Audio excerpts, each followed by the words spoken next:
ठाण्यामध्ये वाहतूक कोंडीच्या प्रश्नावर मनसे आक्रमक पाहायला मिळते। बंदी असूनही ठाण्यामध्ये अवजड वाहनं सुरूच आहेत। वाडा, मनोर, वसई, भिवंडी रस्ता लवकर बनवा, ठाणेकरांचे लक्ष वेधण्यासाठी मनसे मोर्चा काढणार आहे। मनसे नेते अविनाश जाधव यांनी या संदर्भात माहिती दिली आहे। रात्री 12 ते सकाळी 6 एवढ्याच वेळात हेवी ट्रक येतील। त्याच्या व्यतिरिक्त दिवसभरात ठाण्यामध्ये हेवी ट्रक येणार नाहीत।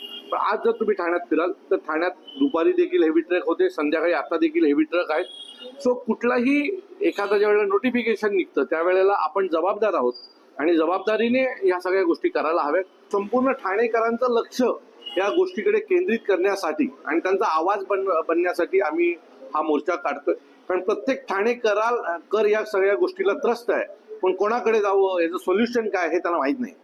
सो त्यासाठी ठाण्यात एकत्र येणं गरजेचं आहे आणि त्या एकत्र येण्याची सुरुवात ही उद्यापासून आम्ही करतोय।